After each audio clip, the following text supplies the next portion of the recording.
Good afternoon, I am Michelle Navarra from the SBA1 Finance.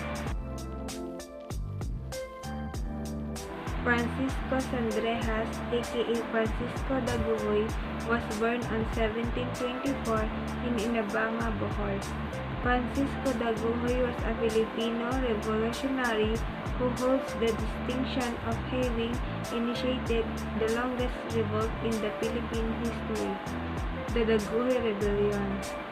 This rebellion against the Spanish colonial government took place on the island of Bohol from 1744 to 1829, roughly 85 years. Francisco Dagohoy started the revolt at the age of 20.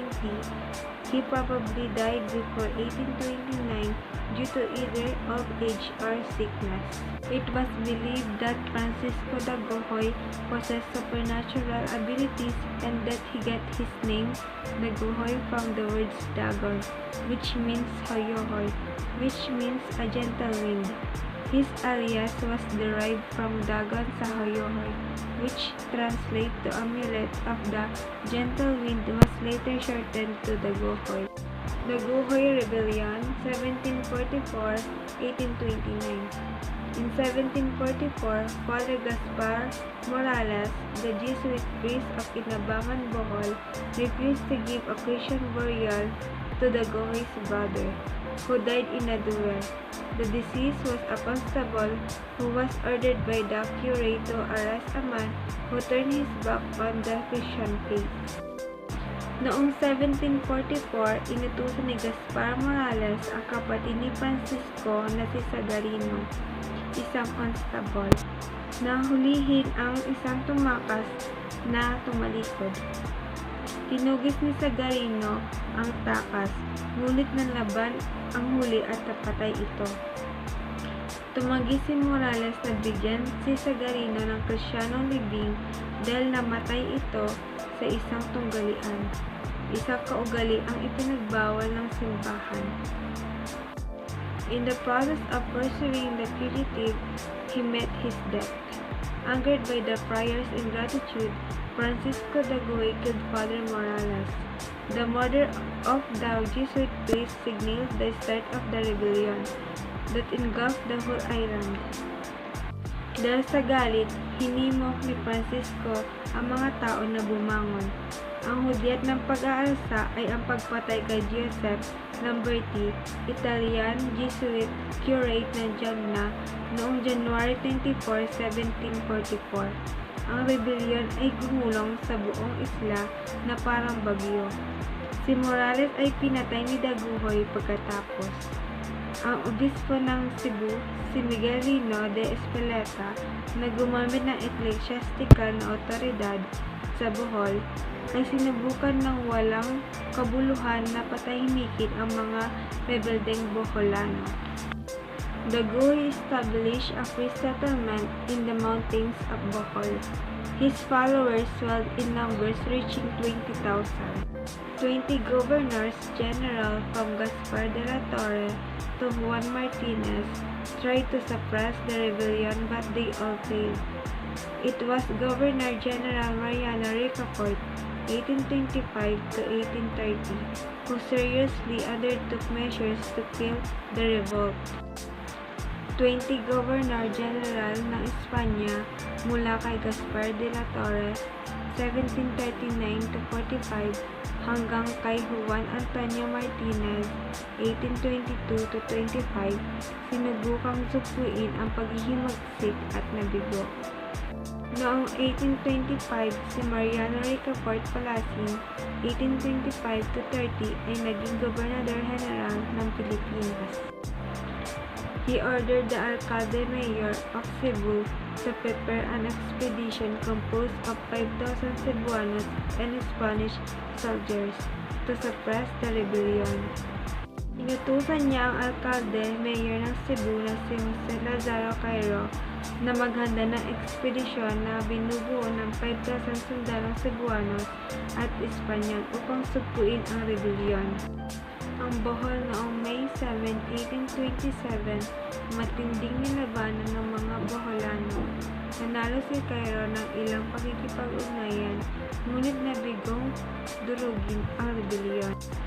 Captain Manuel Sanz, who led the expedition, finally defeated the rebels.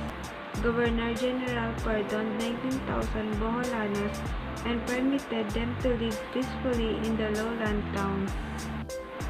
Si Kapitan Manuel Sanz na namuno sa ekspedisyon. Ayon kay Manuel Sanz, 395 ang nasawi at 19,000 ang sumuko.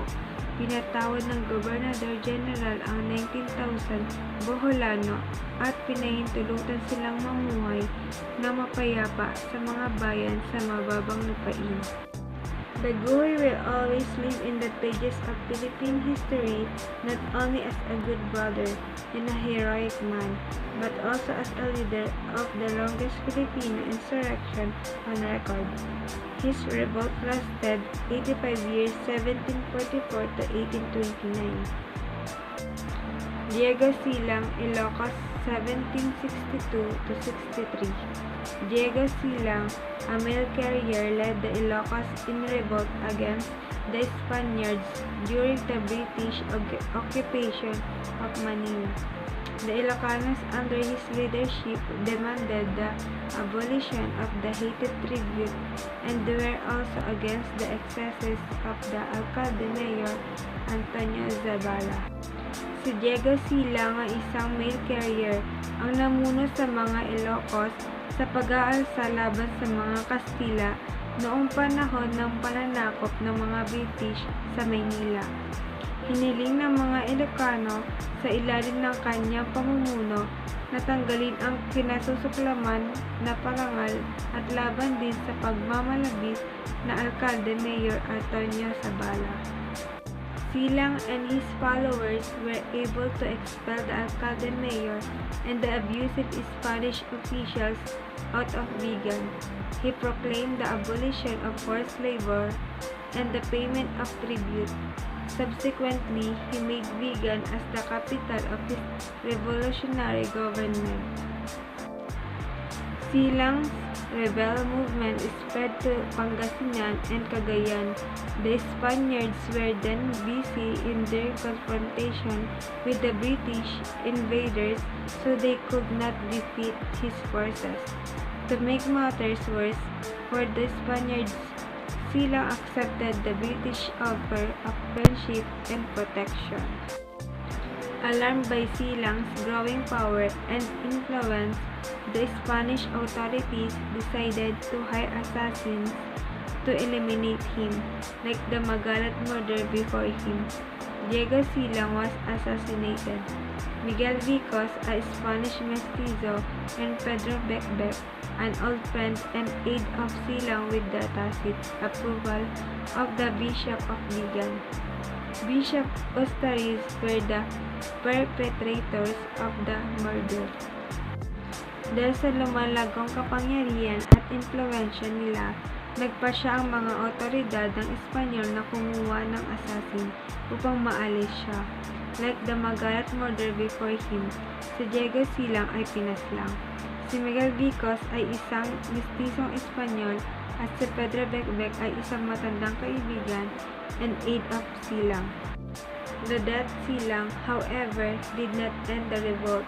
It was continued by his wife Gabriela, who with the help of the Tingians successfully repulsed Spanish forces, who were sent to suppress the rebellion. She and Nicolas Carino, Silang's uncle, defeated the Spanish forces in the Battle of Santa. Ang kamatayan ni Silang, gayunpaman, ay hindi natapos ang pag-aalsa. Ito ay pinagpatuloy ng kanyang asawang si Gabriela. Maria Josefa Gabriela Carino de Silang was a Filipino military leader best known for her role as the female leader of the Ilocano independence movement from Spain.